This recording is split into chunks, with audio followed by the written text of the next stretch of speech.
Something that you need to know. Hail Mary, full of grace, the Lord is with thee. Blessed art thou among women, and blessed is the fruit. You look like him. Holy Mary, Mother of God. This was supposed to be my new family. I don't know where I fit now. No one's ever going to be him. Teenage Kicks is a coming-of-age film about a young man called Miklos who's just finishing high school and suddenly has to deal with the unexpected death of his older brother. All the while he's, I guess, getting a sense of his sexuality and his new attraction to his best friend, childhood best friend Dan, who has just found himself a new girlfriend.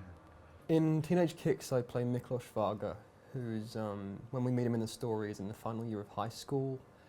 The film kind of begins with the death of his brother, which he feels quite responsible for and carries a lot of guilt. And I think a big part of his journey in this is reconciling himself with that guilt. You know, we see a lot of teen films that explore that in a light, kind of hearted way, and there's a lot of perky teen films out there. But this film kind of goes more into, I guess the struggles and hard times that young people can face while they're working themselves out. A lot of the teenage kind of coming-of-age films, they're very poppy and light and colourful, like the John Hughes films and the Superbad films, which are great and totally serve a purpose.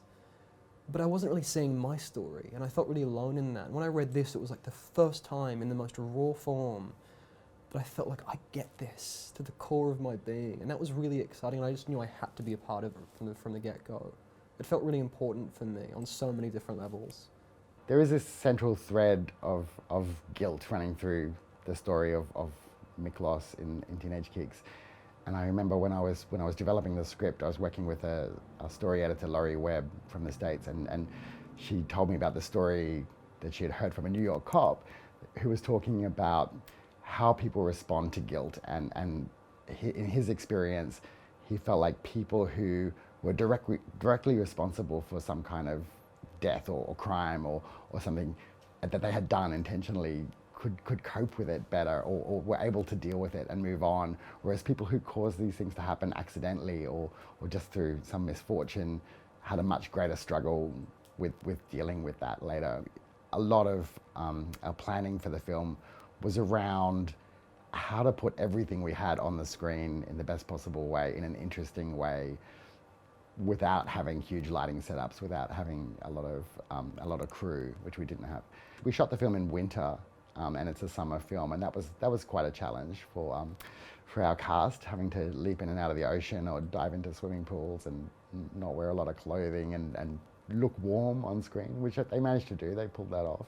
I think one of the major things that I hope people take away from this film is allowing themselves to feel less alone. I mean, that's a big part of this period in anyone's life, I think, is feeling quite isolated. Even if you have the big groups of friends or a pretty loving family, it's a really scary time because you're changing physically, emotionally.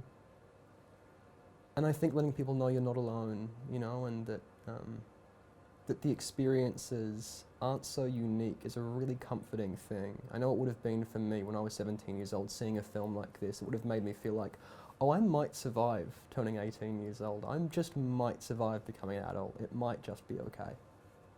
I hope audiences get to, I guess, revisit the stuff that they went through themselves when they were in that part of their lives, or if they are going through that part of their life right now, to just know that it's not always easy for everybody, and that there are other people who have similar experiences, and I hope that gives them some kind of support.